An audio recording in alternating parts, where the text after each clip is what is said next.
All right, guys. Just jumped out of the shower and I have some thoughts on a few matters and some ideas that might be of use to some of you Zoids out there. Now,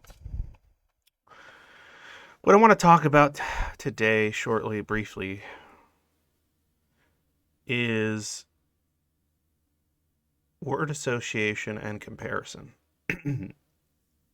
especially when it's linked to a lot of categorical pessimism for a lot of us, not all of us, but some of that word association games that we play inside our heads um, that need to stop or need to be tempered in some regard because they don't really do much but hinder our ability to enjoy any aspect of our existence or aspects of our existence that are just integral to the human experience, regardless of how much we would deny that case. So I'll start with an easy word, right? A word that many times someone that is, schizoid would step back from or uh, have a visceral reaction to. And that's the word friend. Okay. So, friend. And I mentioned this one before. I talked about it once. I kind of briefly mentioned, like, oh, what is a friend? I think I talked about it on a stream once. And what a friend is varies greatly for many of us than what a friend is understood to be. Similar to the words joy, even words that we are comfortable associating to pain, suffering.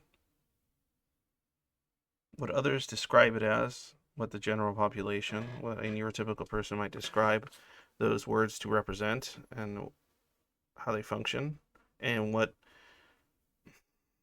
parameters it entails might differ greatly for yourself compared to most people, especially if you're someone out there that's diagnosed schizoid or schizotypal or anything what's considered to be this kind of schizophrenic spectrum. So if that's the case, we need to stop associating those words to the feelings or representations of them outside of what you conceive them to be.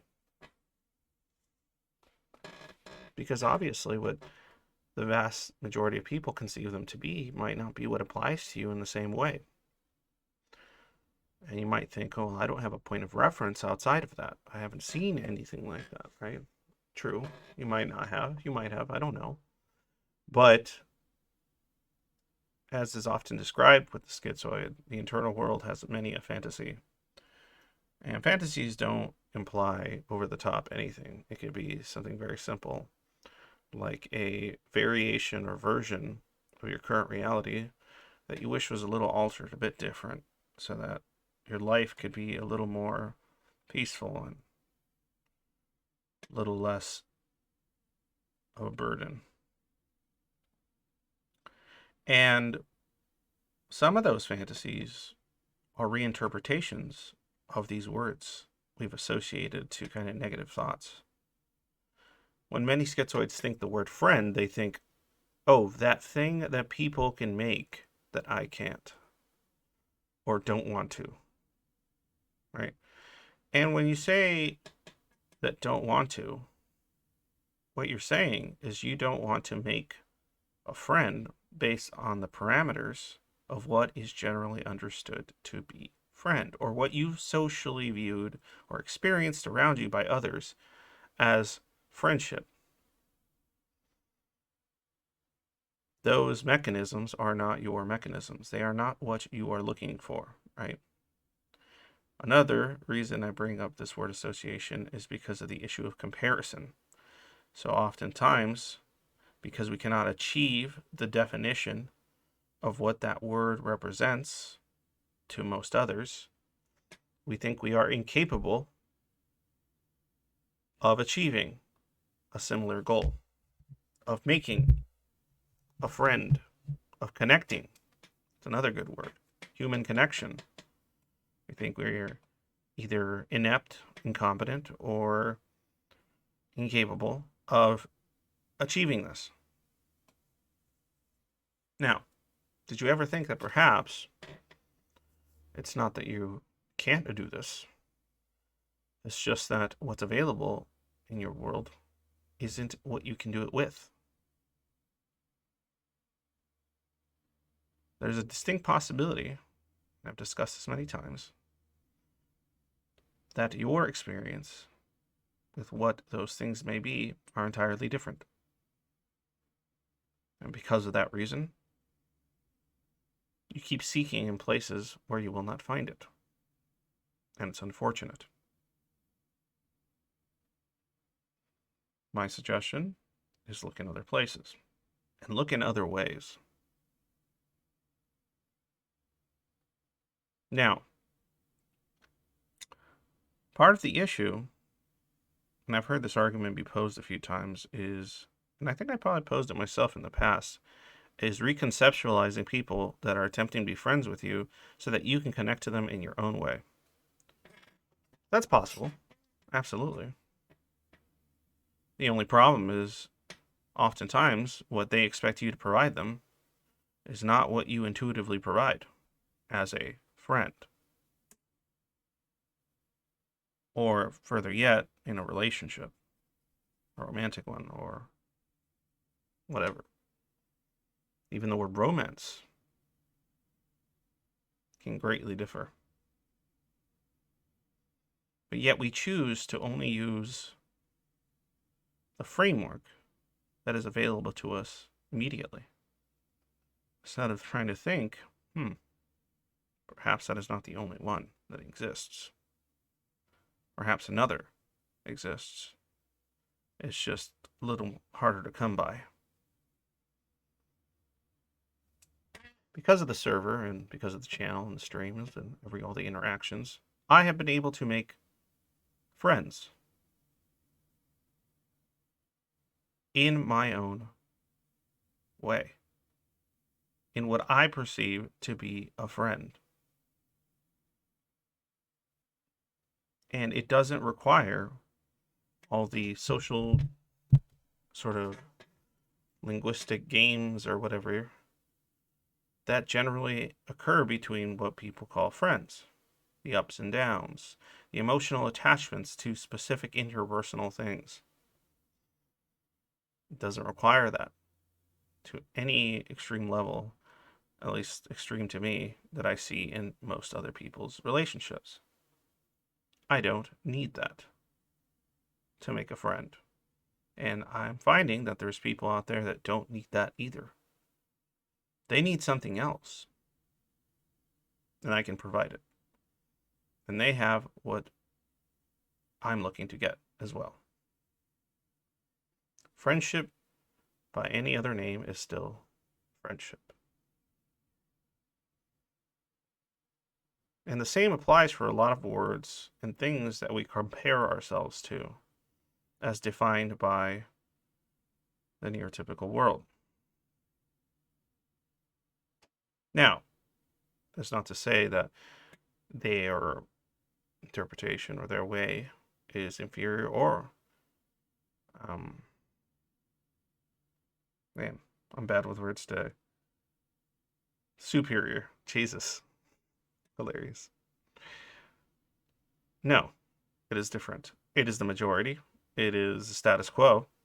It is the standard understanding of many of these ideas, because many neurotypical ideas of many things require or dabble in what is seen as the highly interpersonal, and even the word interpersonal becomes questionable for somebody like me of what it means or could represent. Now, I guess my tip here is stop comparing yourself to their definitions of these things. Stop doubting yourself and your emotions and your attachments as being damaged or incorrect or wrong. Now, if you want to discuss pathology and some of the stuff that is not so great about dealing with something like schizoid PD, we can talk about that. And there's plenty to talk about. But the things that you actually can emotionally attach yourself to, connect to others with, and the things that broaden your emotional range as an individual, even if it's idiosyncratic, as it's often called, or eccentric or odd, or not very interpersonal, or misunderstood, or misattributed as something or another that others don't get, or you've been bullied for, or mistreated for, or so on and so forth in the past, and that gave you a sense of giving up and disconnect and so on and so forth. Even if you're not aware that that's what happened in your life, that's what happened to many of us. Those things are still who you are. Those things are still true. Unfortunately, when you grow up in an environment or in a world that can't reciprocate those feelings, cannot regulate those moods, you will dissociate and disconnect from both the feelings and the world at large. My goal is, for many Zoids out there, is to find your feelings again, to find those emotions, and find the original attachments that you had to the world and existence in the way that works for you, not in the way that works for larger society or the vast majority of people. Now, that's not to say that you don't have to navigate that to be or have a functional life. It is an unfortunate truth, and that's why I have some of the other tips I provide. But this tip, this idea, is for you and those like you alone. This is not a tip to navigate their world. This is a tip to navigate your world and learn to enjoy it. And learn that you can make friends, even if the word makes you want to gag. Or find romance, even if, again, that word makes you uncomfortable. When I hear somebody say that they're aromantic, I mean, it might be the case, all I think in my head is, oh, you just don't like what is commonly understood as love or romance. Now, if you were to redefine it in your own understanding of what connects you deeply to another human being, even if it's on a layer that is very abstract and has little to do with the individual to individual interaction, two people like that can connect via those channels and thus find what is termed to be love. That is a doable thing. As difficult as it might be to conceptualize for even those of us that are very imaginative. In any case, I'm not sure how coherent this was or how useful, but yes, stop using their point of reference for everything, especially when it comes to your emotional attachments, your emotional range. If you're shut out of your emotions, it's probably because you've taught yourself, or, well, I guess not taught yourself, but positioned yourself or adapted to or maladapted to the idea that your feelings don't matter because your feelings aren't attached to the things that matter. I'm here to tell you those things matter, even if the world doesn't reciprocate that feeling. Okay, I think that's it.